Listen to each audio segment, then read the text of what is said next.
হাত নেড়ে বলছি গুড মর্নিং বন্ধুরা, কেমন আছো সবাই? আশা করছি তোমরা সবাই ভালো আছো আর আমিও ভালো আছি।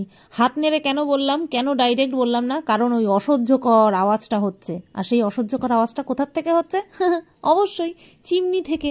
সত্যি বলছি, যদি জানতাম চিমনির এরকম আওয়াজ, জানতাম মানে কি এমনি জানি, বাট কোনোদিনও সামনাসামনি আমি চিমনি চলাকালীন চিমনির মুখোমুখি হইনি। বুঝতে পারছো আমি কি বলতে চাইছি? তো চিমনি চলছে, একদম ডাইরেক্ট তার সামনে এসে দাঁড়িয়েছি বা তার নিচে কাজ করছি, এরকমটা কখনো হয়নি। এরকমটা যদি হতো আমি একটা ওই কি বলে না এক্সস্ট ফ্যান, সেটা লাগানোর ব্যবস্থা করতাম। ঠিক আছে, ওই এক্সস্ট ফ্যান চলাকালীন আমি আওয়াজ শুনেছি সামনে থেকে, কিন্তু সেটার আওয়াজ কিন্তু এতটাও কানে লাগে না। এটা চলাকালীন এমন আওয়াজ হয়, যখন এটা বন্ধ করি মনে হয় যেন ঝড় থামলো। পাশে থেকে যে দাঁড়িয়ে যদি কেউ কথা বলে নর্মালভাবে, যেরকমভাবে আমরা সামনাসামনি দাঁড়িয়ে কথা বলি, আমি শুনতে পাবো না একটু জোরে না বললে। সবার ক্ষেত্রেই তাই। তো এখানটায় আমি তরকারি করতে বসে পড়েছি। এই যে উচ্ছে অনেক পোদ্দারি করে তোমার হচ্ছে এই বটি দায়ের মাথা দিয়ে দানাগুলো ছাড়ানোর চেষ্টা করছিলাম। ওই দেখো মুখটা দেখো আমার। তারপরে বুঝতে পারলাম যে না, ওই চামচের পেছনটা লাগবেই। ঠিক আছে, তো চামচ নিয়ে আসলাম, চামচ নিয়ে এসে পেছন দিয়ে আর কি দানাগুলো বের করে নিয়ে তারপরে আমি তরকারিটা কুটেছি। আর আজকে উচ্ছে কুটছি, তার সঙ্গে ভাজা করব হচ্ছে তোমার কুমড়ো। কুমড়ো অল্প ছিল, তাই কুমড়োর সাথে উচ্ছে তো দেবই, আর যেহেতু কম হয়ে যাচ্ছে তাই আমি আলু অ্যাড করেছি। তো চলো এই দানাগুলো ছাড়িয়ে সবজিগুলো কুটে নিই। অনেক দিন পর এইভাবে আমি ক্যামেরা শেয়ার করলাম তোমাদের সাথে। আগে এরকম কিন্তু প্রায় করতাম, একটা সামনে থেকে দেখাতাম, তারপরে মানে আমাকে দেখাতাম যে আমি তরকারি করছি, তারপরে আবার এইভাবে তরকারির ঝুড়িতে বলো বা পাত্রে বলো এরকমভাবে রেখে তারপরে এইভাবে দেখাতাম এই যে তরকারি কেটে কেটে রাখছি। এই যে দেখো প্রথমে কুমড়ো কেটেছি, কুমড়ো অল্প ছিল, তার মধ্যে কুমড়ো বেশি দিন রাখলে পরে ফাঁকা পড়ে যায়, কেমন একটু পচে পচে যায়। তো এইটুকু কুমড়ো বেরিয়েছে, নিচে রয়েছে, তারপর উপরে দিলাম উচ্ছে, তার উপরে দিলাম আলু। আর এইবার কাটছি সজনে ডাঁটা। সজনে ডাঁটা যখন বের করেছি, বর বলল ওপরেও কিন্তু সজনে হবে মনে হচ্ছে, সজনে কাটাকাটি করছে দেখলাম। তখন আমি বললাম তাহলে সজনা তো কেটেই ফেলেছি একখানা, তাহলে এক কাজ করি সজনে দিয়ে মাছের ঝোল করি পাতলা করে সজনে আলু দিয়ে। তো সজনে আলু দিয়ে মাছের ঝোল করেছি, উচ্ছে কুমড়ো আলু ভেজেছি। আর এখানে এই যে সকালবেলা খাওয়া দাওয়ার জন্য বেগুন ভাজা করছি। বেগুনটা পুরো আর কি, বাবা কিভাবে তেল ছিটকে গেল দেখেছো? তো একটা বেগুন ছিল, একটুখানি আগে কাটা ছিল, আর এই যে 5 পিস হলো, বেশ করে নিচ্ছি, একবারই ভেজে নিচ্ছি, এতগুলো লাগবে না তবুও ভেজে নিচ্ছি। আর এদিকে দেখো ডিম সেদ্ধ বসিয়েছি, বরকে বললাম ডিমের অমলেট খাবে, বলছে সেদ্ধ করো, তাহলে কুসুমটা বাদ দিয়ে খেতে পারবো। তো আর এই যে একটুখানি লাইটটা জ্বালিয়ে নিয়ে তারপরে তোমাদের দেখাচ্ছি, সুবিধাও আছে চিমনির। আর এখানে দেখো বেগুনটা সব ভেজে নিলাম, কারণ বেগুনটা এই যে দেখো ধুতরে গেছে, মানে একটু শুকিয়ে শুকিয়ে যাচ্ছে, তার জন্য ভাবলাম আর একে রেখে লাভ নেই, একে সদ্গতি করে ফেলি। আর এদিকে এই যে সজনে আলু ভাজা বসিয়েছি, সজনে আলু দিয়ে মাছের ঝোল করব তাই। আর সজনে আলু দিয়ে মাছের ঝোল করলে পরে তোমার পেঁয়াজ দেওয়া যায় না। এখানে মশলা করে নিয়েছি, টমেটো, লঙ্কা আর হচ্ছে আদা। আর এখানে এই যে মাছ ভেজে নিয়েছি। তো ফাইনালি আমি ক্যামেরার সামনে আসতে পারলাম, বাজে এখন 10:45। আর এই মাছের ঝোলটা বসিয়ে দিলাম, মাছের মশলা কষিয়ে ঝোল বসিয়ে দিলাম। আর এইদিকে উচ্ছে কুমড়ো আর আলু ভাজাটা হয়ে এসছে। বর গেছে একটুখানি বাজারে, কারণ আজকে ও দেরি করে যাবে কাজে, ঠিক আছে, তার জন্য একটু বাজারে গেছে। আর হচ্ছে তোমার আমি উঠেছিও দেরি করে, আমার যখন ডাক দিল 8:15 বাজে, আমি বললাম কী গো এত দেরি করে আমার ডাকলা? বলছে ঠিক আছে থাক না, তো ঘুমাও, আমি দেরি করে যাব, তো অত চাপ নিও না। আমি বললাম চাপ নিও না, আমার রান্না বান্না করতে হবে না, তার জন্য বলছে আরে যা হোক করে রাখো, অত টেনশন নিতে হবে না। তো আমি বললাম তুমি সকালবেলা কি ডিমের অমলেট দিয়ে খেতে? বলছে না ডিমের অমলেট দিও না, অমলেট করলে তার কুসুমটা আলাদা করা যায় না, তো তুমি এক কাজ করো সেদ্ধ দাও। এবার সেদ্ধ ডিম আমি ভীষণ ভালোবাসি, অমলেটের উপরে আমার নজর যায় না, বাট সেদ্ধ ডিম আমার সামনে কেউ খেলে পরে, মাছের জল ফুটে গেছে মাছটা দিয়ে, সেদ্ধ ডিম আমার সামনে কেউ খেলে পরে আমি সহ্য করতে পারি না, আমার মনে হয় তার কাছ থেকে নিয়ে খেয়ে তুই, এত ভালোবাসি আমি সেদ্ধ ডিম। তো সেই কারণে আমি আমার জন্য একটা দিলাম, দুটো ডিম সেদ্ধ দিলাম, হয়ে গেছে সেদ্ধ। আর এই এখন মাছ ঝোলে দিয়ে দিচ্ছি। আর ওদিকে উচ্ছে কুমড়ো ভাজাও হয়ে আসছে, এই তো রান্না শেষ। বড় ইয়ের থেকে কী যেন বলে, বাজার থেকে আসলে পরে চা করে দেবো, তারপরে রান্নাঘর পরিষ্কার করবো। কন্ট্রোভার্সি চ্যানেলে ভিডিও করা আছে, ব্লগ ভিডিও করা আছে। লক্ষ্মীবন্ত 2-3 দিনের জন্য লক্ষ্মীবন্ত হয়ে যায়, আবার পরে ঢিলামি শুরু হয়ে যায়। এই হচ্ছে অবস্থা। যাই হোক, আজকে আপাতত আছে, আজকের ব্যবস্থা আছে, ওইটা ভেবেই খুশি থাকছি। এইভাবে কোথায় ভিডিও করবো তা না, সবাই এইভাবে ভিডিও করে দূরে হাতটা রেখে তারপরে কত সুন্দর ভিডিও করে। আমি আবার মুখের গোড়ায় নিয়ে তারপরে ভিডিও করি, কি যে করি আমি। ভাজাটা হয়ে গেল, এবার শুধু মাছটা হওয়া বাকি। হচ্ছে হোক। আর একটা ভালো জিনিস দেখাই তোমাদের, সেটা চলো। নতুন আমরা মিষ্টির দোকান খুলবো ভাবছি, ঠিক আছে?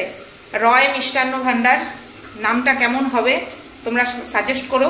রয় মিষ্টান্ন ভাণ্ডার। আর মেন ওই কী বলে ওটাকে, যারা কাজ করে মানে যারা মানে বানায় তাদেরকে কি বলে জানি না, তাদেরকে কি বলে। তো সেটা হবে আমার শাশুড়ি মা, ঠিক আছে? কেন সেটা ব্যাক ক্যামেরা অন করে দেখাচ্ছি, দাঁড়াও। এই দেখো সেই মিষ্টি দই। ক্যামেরাতে বোঝা যাচ্ছে না, বিশ্বাস করো, পুরো দোকানের মিষ্টি দইয়ের কালার চলে এসছে। আর এবার তো একেবারে প্রফেশনালদের মতন মাটির হাড়ির মধ্যে পাতা হয়েছে, বুঝতে পারছো? তা আমাদের মিষ্টির দোকানটা খুলে ফেললে কি হয়? হ্যাঁ, কোনো ক্ষতি হয়? আমাদের লাভই হবে। আমাদের পাড়ার মোড়ে একটা মিষ্টির দোকান দিয়ে দেবো, বা পাড়ার মোড়ে কেন, আমাদের বাড়ির সামনেই যে জায়গাটা আছে সেখানটা একটা মিষ্টির দোকান দিয়ে দেবো, ঠিক আছে? রয় মিষ্টান্ন ভাণ্ডার। দেখো কি সুন্দর হয়েছে একেবারে। কেউ বলবে এটা বাড়িতে বাড়িতে তৈরি করা, হেব্বি সুন্দর হয়েছে। সোমবার যে মিষ্টি দই পেতেছিল আমি তো তোমাদেরকে খেয়ে বলেছিলাম, অসাধারণ টেস্ট হয়েছে। পুরো মিষ্টির দোকানের মতন বোঝাই যাবে না যে নতুন কেউ বানিয়েছে। আর কি যেন বলতে গেলাম, তোমার কালারটা শুধু একটুখানি সাদা সাদা এসেছিল, বাট তাছাড়া সব কিছু ঠিক ছিল। তা এবার সেই দই দিদি বাড়িতেও গেছে। আমি তো তোমাদেরকে বলি যে আমাদের বাড়িতে কোনো ভালো মন্দ কিছু হলে আমরা ননদের বাড়িতে পাঠিয়ে তারপরে খাওয়া দাওয়া করি। তো এবার এই মিষ্টি দইও পাঠানো হয়েছিল। এইবার তো ভাগ্নি আবদার করেছে দিদার কাছে, দিদা মাটির হাঁড়িতে পাতো, মাটির হাঁড়িতে দই পাতো। ব্যাস, এবার ভাগ্নির কথা অনুযায়ী আমার শ্বশুর শাশুড়ি মা মানে ভাগনা মানে নাতি নাতনিকে যেইভাবে আদর করে আমি খুব কম দেখেছি এরকম আদর করা, ঠিক আছে? তো যেরকম বলা সেরকম কাজ। দুটো মাটির হাঁড়ি পরশুদিন বর নিয়ে এসেছিল, ব্যাস কালকে পেতে ফেলেছে দই। বলছে কি যে করবে কে জানে, কতগুলো দুধ দেখলাম। তো আমাদের নিচে এতখানি দিয়েছে, এবার ভাবতে পারছো কত বড় হাঁড়িটা, অতখানি দিয়েছে। ননদের বাড়ি গেছে, আবার ওপরেও আছে, তাহলে কতখানি দুধের দই পাতা হয়েছে ভাবতে পারছো? তাহলে আমরা একটা মিষ্টির দোকান খুলেই ফেলি, বলো? বন্ধ হবে না কিন্তু। কারিগর হ্যাঁ, মনে পড়েছে আমার, কারিগর হবে আমার শাশুড়ি মা। হ্যাঁ, চলো মাছের ঝোলটা হয়ে গেল ওদিকে।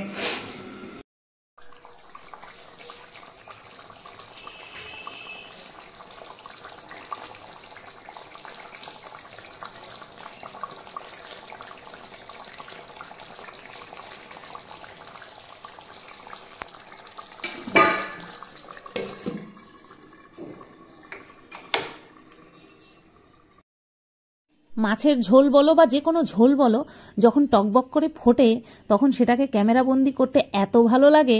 আমি এরকমটা আগে জানতাম না। এবার বিভিন্ন ব্লগ দেখি, যেহেতু আমি কন্ট্রোভার্সি করি তার জন্য অনেক ব্লগও দেখতে হয়। তো এই জিনিসটা কিন্তু আমি মিস করতাম না। কি সুন্দর একদম মানে কাছে নিয়ে গিয়ে দেখায় সবাই, আমিও এখন দেখাই। আর ওই যে টকবক করে ফোটার আওয়াজটা, এটা কিন্তু কখনো গ্যাস যদি হাই ফ্লেমে দিয়ে রাখলে কিন্তু কখনো এই আওয়াজটা পাওয়া যাবে না। একদম লোতে দিয়ে নিয়ে তারপরে ক্লোজ শট নিয়ে বেশ ভালো লাগে শুনতে। আর এদিকে দেখো ডিম সেদ্ধ হয়ে গেছে, আর এখন আমি এই যে ডিমের খোসাটা ছাড়িয়ে নিচ্ছি। আর আমার ডিমটা হচ্ছে তোমার হচ্ছে কি যেন বলে, মাছ ভাজা দিয়ে তো খাবোই, সাথে ডিম সেদ্ধও দিয়েছি। আমি বললাম না, আমি ডিম সেদ্ধ দেখলে পরে সামলাতে পারি না নিজেকে, সহ্য হয় না, তারপরেও আমি খাই। তো চলো, এদিকে সকালের কাজ আপাতত মোটামুটি কমপ্লিট, বাদ বাকি আবার আসছি তোমাদের সামনে। মাছের ফাইনাল লুকটাও তোমাদেরকে দেখিয়ে দিই। এই খুব বেশি ঝোল রাখিনি, আবার একদম শুকিয়েও ফেলিনি। রংটা তো বেশ ভালো এসছে, এবার খেয়ে বোঝা যাবে কেমন হয়েছে, ঠিক আছে? ওই তো বড় চলে আসছে, চাটা বসিয়ে দিই, চায়ের বাটিটা ধুয়ে। 20 বাজে।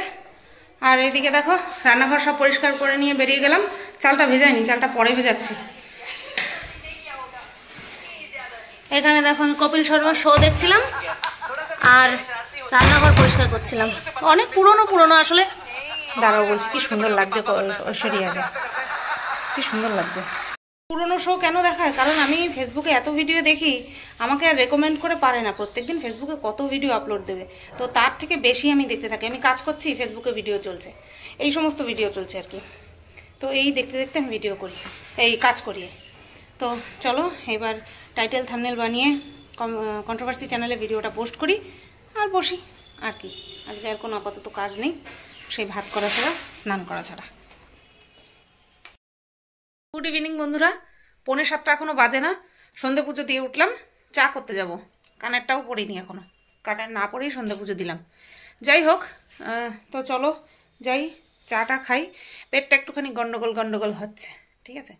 এর মাঝে যেদিন মঙ্গলবারই মনে হয় কোনো ভিডিও করিনি, যাই হোক, এর মাঝে মঙ্গলবার দিন রাত্রেবেলা হচ্ছে তোমার রুটি তরকা খেয়েছিলাম। তারপরের দিন পেটে একটা ব্যথা হলো, মানে বুধবার ব্যথা হলো। বৃহস্পতিবার বাদ দিয়ে শুক্রবার, আজকে তো শুক্রবার, আজকে একটু একটু একটু মানে পেটটা গন্ডগোল হচ্ছে। তো চলো একটুখানি চা খাই, চানাচুরের পরিমাণটা একটুখানি অল্প করে নেব। কারণ চা তো খেতেই হবে, চা খেলে পরে মুড়ি তো একটুখানি লাগবেই না। আর আজকে দুপুরবেলা ভাত খেতে খেতে দেরি হয়ে গেছে, তো সেই কারণে খিদেটাও অল্প অল্প আছে, মানে চা খাওয়ার খিদে অল্প আছে। তো সেই অল্পটুকু একটুখানি শুকনো মুড়ি দিয়ে খাই, আর 2-3 টুকরো চানাচুর নেব। চলো যাই। শেরু বাবা এখানটায় শুয়ে আছে, শেরু বাবাকে বাথরুমে নিয়ে গিয়ে একটুখানি হিসু করাবো, তারপরে যাই রান্নাঘরে। ও বাবা, এই কলপাড়ে যে ছাউনিটা দিয়েছে না, কি সুবিধা হয়েছে। প্রত্যেক দিন সন্ধ্যেবেলা বৃষ্টি হচ্ছে, গতকালকেও সন্ধ্যেবেলা বৃষ্টি হয়েছে, এখনও সন্ধ্যেবেলা বৃষ্টি হচ্ছে ছিটেফোঁটা। তো এবার ফট করে মনে পড়লো কি, মাথায় গামছা দিয়ে যেতে হবে। তো বৃষ্টি পড়ছে, বাইরে ঠাকুরের জল আনতে যাবো, গামছা দিয়ে যেতে হবে।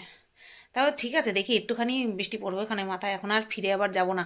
দরজার কাছে গিয়ে মনে পড়ছে গামছা মাথায় দেওয়ার কথা। ওমা খুলে দেখি কি, ওমা ছাউনি দিয়েছে, তো পুরো আমাদের দরজা থেকে শুরু করে কলপার পর্যন্ত বৃষ্টি পড়বে না। দেখে ভালো লাগছিল যে এতদিন বলতে বলতে বলতে বলতে শেষমেশ ছাউনিটা দেওয়া হয়েছে, আর এখন কত সুন্দর আর কি, গায়ে বৃষ্টি হচ্ছে না, বেশ ভালো। আমার কথা যদি শোনে প্রথম থেকে, তাহলে উপকারই পাবে, আর সাথে অশান্তিও হবে না, বোনাস, লাভই লাভ। খাওয়া সন্ধ্যাবেলার পরে আর ক্যামেরা অন করিনি।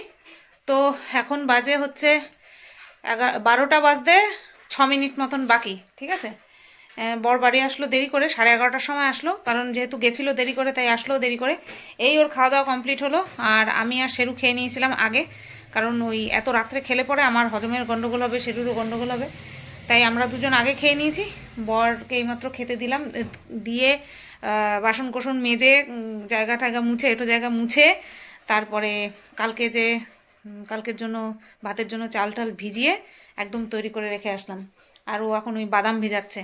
আজকে আমি ছোলা খেতে পারিনি, আমার পেটটা একটু গন্ডগোল ছিল, তো তার জন্য আর ছোলা খাইনি। তো সেই ছোলা আর ভেজাতে বারণ করলাম, আর শুধু আলমন্ড ভেজাচ্ছে, বাদামটা ভেজাচ্ছে। তো চলো আজকের ভিডিওটা এই পর্যন্তই রাখলাম। আর হ্যাঁ, দইটা তো তখন না খেয়েই বলেছিলাম, এবার যে কোয়ান্টিটিটা বেশি ছিল, তো তার জন্য মিষ্টির পরিমাণটা একটু কম ছিল, ঠিক আছে, বুঝতে পারিনি। কিন্তু আগের বারের দইটা হয়তো কালার সেরকম আসেনি, কিন্তু মিষ্টি একদম পারফেক্ট ছিল। এবারের দইটার মধ্যে মিষ্টি আর একটু হতো, বুঝতে পারিনি, অনেকটা পরিমাণে হয়ে গেছে তো তার জন্য। তো চলো, অনেস্ট মানুষ, অনেস্ট রিভিউ দিলাম। সবাই তোমরা ভালো থেকো, সুস্থ থেকো। ভিডিওটা এখানে এন্ড করছি, টাটা বলার জন্য। তো তুমি আমার একটু তো লাস্টে তো সোহাগ করেও তো ভিডিওটা শেষ করতে পারো, দেখি তো সোহাগ করতে পারো কিনা। পারো না তুমি সোহাগ করতে? দেখছো, বাই।